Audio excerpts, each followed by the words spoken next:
जय हिंद मेरे प्यारे दोस्तों। मैं अजय दागी एक बार आपका फिर से स्वागत करता हूं इस दिव्यांश विरथरे यूट्यूब चैनल पर। मैं आशा करता हूं कि आप सब लोग बहुत ज़्यादा हेल्थी होंगे, स्वस्थ होंगे और अपनी पढ़ाई को धमाकेदार अंदाज में कर रहे होंगे। दोस्तों, जैसे जैसे टाइम आगे बढ़ता जा रहा है वैसे वैसे आपके पेपर भी क्या है आपका नज़दीक आता जा रहा है। वो कभी भी आपका पेपर हो, सितंबर, अक्टूबर, नवंबर, दिसंबर, जब भी आपका, बट जैसे जैसे आपका टाइम आगे बढ़ता जा रहा है वैसे वैसे आप ये मान के चल लीजिए कि आपका पेपर भी क्या है आपका नज़दीक आता जा रहा है। ठीक है, तो दोस्तों आज हम जिस सब्जेक्ट के बारे में डिस्कस करने वाले हैं, आज मैं आपको जिस टॉपिक के बारे में बताने वाला हूँ वो काफ़ी ज़्यादा इम्पोर्टेंट है। जब से एसएससी ने मूव करा है अपने ऑफलाइन पैटर्न को अपने ऑनलाइन पैटर्न की तरफ, तब से आप देखोगे दो सब्जेक्ट जो दो टॉपिक हैं वो एसएससी के एग्जामिनेशन में, खास जो एसएससी का जनरल स्टडीज का जो सेक्शन है उसमें काफ़ी इम्पोर्टेंट या काफ़ी ज़्यादा बड़ा पार्ट क्या है आपका कवर करने लगे हैं, या आप ऐसा मान सकते हो कि सिलेक्शन में इनका काफ़ी बड़ा रोल क्या हो चुका है। वो दो टॉपिक कौन कौन से हैं जिसमें से आज हम एक के बारे में डिस्कस करेंगे आज। तो सर अगर मैं बात करूं तो दो टॉपिक्स की, पहला है आपका करंट अफेयर्स का और दूसरा है आपका स्टैटिक पोर्शन का, जिसको हम स्टैटिक जीके बोलते हैं। क्या बोलते हैं? Static GK. तो जी हाँ दोस्तों, आज मैं आपको यही बताने वाला हूँ कि स्टैटिक जीके को कैसे हम कवर करेंगे। स्टैटिक जीके और करंट अफेयर्स ये दो चीज़ें ऐसी हैं, जब से एसएससी ने अपने आप को ऑनलाइन की तरफ मूव करा है तब से दो सेक्शन एसएससी की जनरल स्टडीज का काफ़ी बड़े सेक्शन को क्या करती हैं, कवर करती हैं। तो दोस्तों स्टार्ट करते हैं कि एसएससी के जनरल स्टडीज के स्टैटिक पोर्शन को हम कैसे इफेक्टिवली क्या कर सकते हैं, कवर कर सकते हैं। क्योंकि sir you can not learn everything and you can not memorise everything. आप हर कोई चीज को याद नहीं कर सकते और आप हर कोई चीज को हमेशा याद नहीं रख सकते। और सर जो स्टैटिक वाला पोर्शन है वो बहुत बड़ा है। स्टैटिक पोर्शन का मतलब है हर सब्जेक्ट का वो पार्ट जो स्टैटिक है, जो नहीं बदलता आपका, या आप उसे जर्नली जो आपके मेन सब्जेक्ट्स हैं उनके साथ नहीं पढ़ते, वो पोर्शन को हम क्या बोलते हैं, स्टैटिक पोर्शन बोलते हैं। तो सर अगर आपको स्टैटिक पोर्शन में अच्छा मार्क्स लाने हैं या स्टैटिक पोर्शन में अच्छा स्कोर करना है तो सबसे पहले तो आपको मैपिंग करनी पड़ेगी। सबसे पहले मैपिंग का मतलब है कि सबसे पहले आपको ये देखना पड़ेगा कि कौन से टॉपिक सबसे ज्यादा एसएससी के एग्जाम में पूछे जाते हैं स्टैटिक पोर्शन के, या स्टैटिक पोर्शन के कौन से टॉपिक्स का वेटेज ज्यादा है, या वो टॉपिक जो हर बार एग्जाम में क्या करते हैं, आते ही आते हैं। तो पहले आप वो टॉपिक्स को लिखिए और उन टॉपिक्स को कवर करने की कोशिश करिए। क्योंकि स्टैटिक पोर्शन एक बहुत बड़ा पोर्शन है और इसका कोई आप ऐसा नहीं मान सकते कि इसका कोई एंड है। स्टैटिक है, कहीं से भी कोई भी चीज आपसे पूछी जा सकती है, बट आप ये चीज मैप कर सकते हो, ये चीज आप देख सकते हो, ये चीज आप एनालिसिस कर सकते हो कौन से स्टैटिक पोर्शन को एसएससी लगातार पूछ रहा है, या कौन से स्टैटिक पोर्शन क्या है आपका काफी ज्यादा इंपॉर्टेंट है। तो मैं आपको बताता हूं कि कौन से टॉपिक्स को आपको ज्यादा से ज्यादा फोकस करना है और कौन से टॉपिक से कोई भी एसएससी के एग्जामिनेशन में कोई भी क्वेश्चन मिस नहीं होता। तो सर जो पहला टॉपिक है जो एसएससी का बहुत ही इंपॉर्टेंट टॉपिक है एसएससी के एग्जामिनेशन का और स्टैटिक जीके का एक बहुत इंपॉर्टेंट टॉपिक है, वो है इंटरनेशनल ऑर्गेनाइजेशन, अंतरराष्ट्रीय संगठन।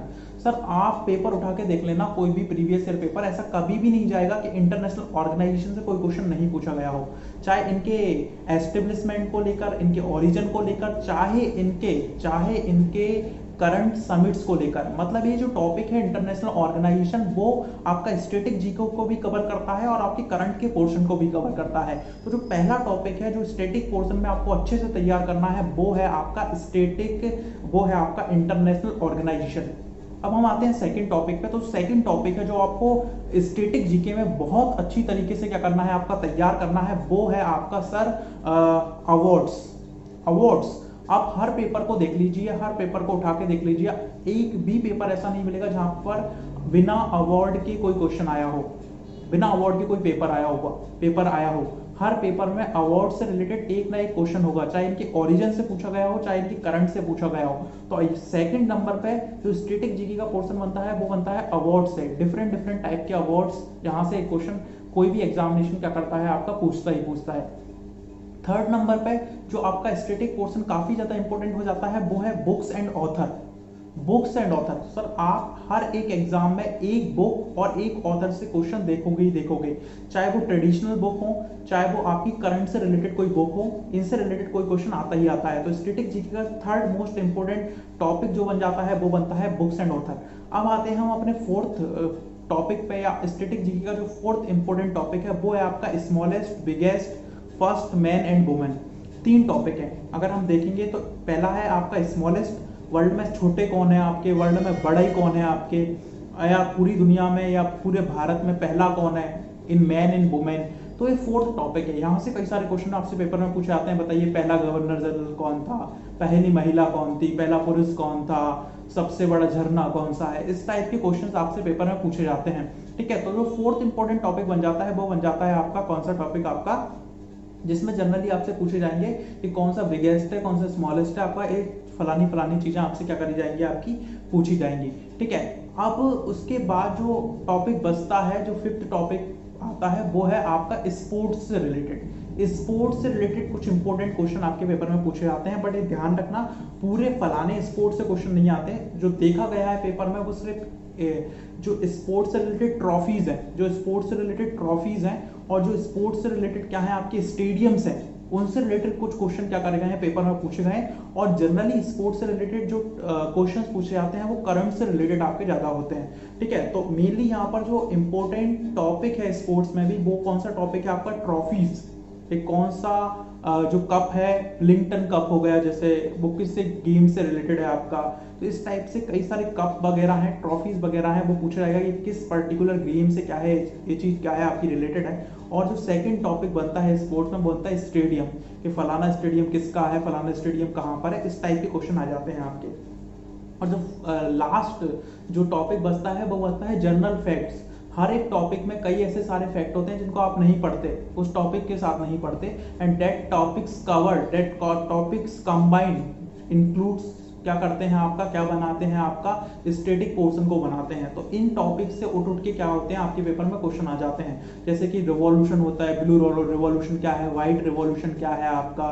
तो इस टाइप के कुछ टॉपिक्स हैं आपके जहां पर क्या है आपका जो पर्टिकुलर जो आप पढ़ते हो हिस्ट्री वगैरह के, जैसे कि अगर मैं आपको फॉर एग्जांपल बताऊं तो कई सारे लोगों के फेमस नाम होते हैं, जैसे grand old man of India किसको बोलते हैं, फ्रंटियर गांधी किसको बोलते हैं। इस प्रकार के कई सारे टॉपिक हो सकते हैं। तो ये जनरल क्या है आपके फैक्ट्स हैं जो कई सारे टॉपिक से क्या हो सकते हैं, रिलेटेड हो सकते हैं।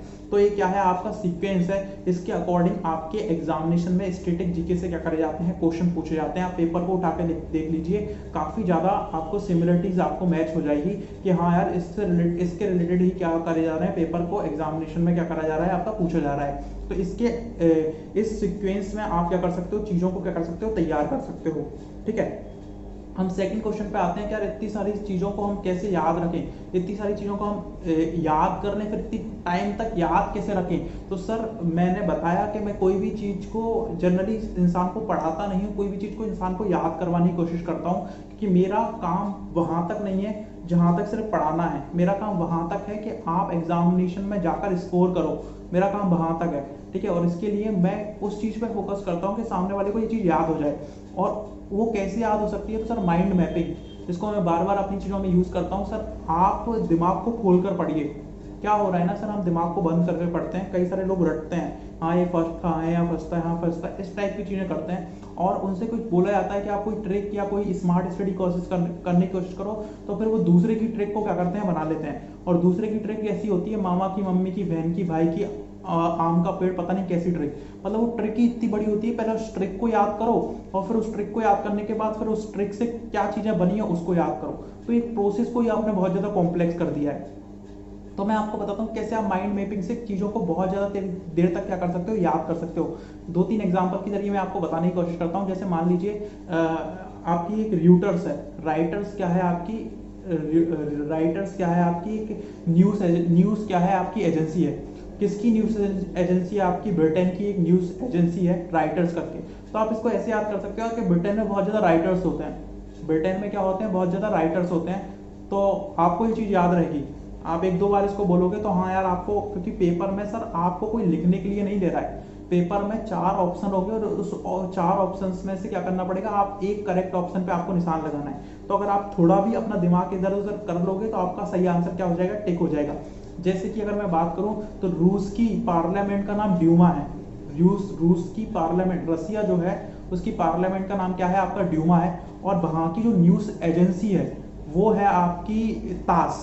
वहाँ की जो न्यूज़ एजेंसी है वो है तास, और वहाँ की पार्लियामेंट क्या है, आपकी ड्यूमा है। तो आप ऐसे बना सकते हो सर कि जो रसिया के लोग होते हैं वो ताश डूब कर खेलते हैं। इसमें मैंने कुछ चाचा ताऊ माऊ की कोई ट्रिक नहीं बनाई, जस्ट मैंने क्या करा, थोड़ा बहुत दिमाग लगा के चीज़ों को रिलेट कर दिया कि रूस के लोग डूब कर ताश खेलते हैं। तो यहाँ पर क्या हो रहा है ना सर कि मेरा माइंड हाँ इन चीज़ों को बहुत टाइम तक क्या कर सकता है, रिलेट कर सकता है। या अगर पेपर में मुझे ये चीज़ दिख जाती है और मैंने रिवाइज भी नहीं करी, तब भी मैं चीज़ को क्या कर सकता हूँ, करेक्ट कर सकता हूँ पेपर में। तो सर स्टैटिक पोर्शन जो काफ़ी डिफिकल्ट पोर्शन भी है कोई भी जनरल स्टडीज़ के पार्ट का, क्योंकि ये बहुत ज़्यादा है, ऊपर से इसको याद रखने में आपको बहुत ज़्यादा एफर्ट करना पड़ता है। ठीक है, तो इसको आप माइंड मैपिंग की सहायता से क्या कर सकते हो, काफ़ी ज़्यादा टाइम तक क्या कर सकते हो, आप याद कर सकते हो। तो दोस्तों इस प्रकार से आप स्टैटिक जीके में बहुत अच्छा क्या कर सकते हो, स्कोर कर सकते हो। होप आपको समझ में आ रहा होगा। और हाँ, एक चीज़ और मैं आपको बता दूं कि मेरा क्रैश कोर्स चल रहा है जहां पर मैं पूरी जनरल स्टडीज़ को क्या करवा रहा हूँ, कवर करवा रहा हूँ। हाँ, अगर आप थोड़े बहुत पैसों के चक्कर में सोच रहे होगे 200-300 रुपए के चक्कर में, तो सर मैं वहाँ पर exam oriented content, hand written notes, mind mapping और प्रीवियस ईयर क्वेश्चंस के साथ जनरल स्टडीज के सेक्शन को आपका स्ट्रॉन्गेस्ट सेक्शन बना रहा हूं। और आपको ये चीज जानकर थोड़ी सी हैरानी होगी कि एसएससी में जनरल स्टडीज वो सेक्शन है जो एसएससी के 80% बच्चों का क्या होता है, आपका कमजोर होता है। तो सर देर मत करिएगा, आप रिव्यूज दे सकते हैं, जिसने ये कोर्स ज्वाइन करा है उससे आप पूछ सकते हैं उसके अंदर क्या चेंज आपको दिख रहा है। और साथ ही सर हमारा सर इंग्लिश का भी क्रैश कोर्स चल रहा है, जो टॉपिक आपके पेपर का ही बैकबोन है उसका भी क्रैश कोर्स चल रहा है। उसके क्रैश कोर्स में हम हर तरीके का क्रैश कोर्स है कि अगर आपको प्रैक्टिस करनी है तो प्रैक्टिस के लिए अलग क्रैश कोर्स है, अगर आपको बेसिक पढ़ना है तो बेसिक के लिए अलग क्रैश कोर्स है, अगर आपको दोनों करना है तो उसके लिए एक अलग क्रैश कोर्स है। सर कोई भी, आपको मैं गारंटी दे रहा हूँ सर, कोई भी पूरे इंडिया में कोई भी किरण की बुक और कोई भी अजय किशन की बुक को नहीं करवा रहा है, और कोई भी प्रीवियस ईयर एमसीक्यू से हाथ नहीं लगा रहा है जनरल स्टडीज के। But we are here to touch all these things. हम इन सब चीज़ों को क्या कर रहे हैं, टच कर रहे हैं। और ये आप भी जानते हो ये बुक्स क्या हैं, एसएससी की सिलेक्शन का आधार हैं। तो सर ये डिस्क्रिप्शन में हमारे नंबर हैं, इन नंबर पे आप कांटेक्ट कर सकते हो क्रैश कोर्स के लिए। Thank you so much.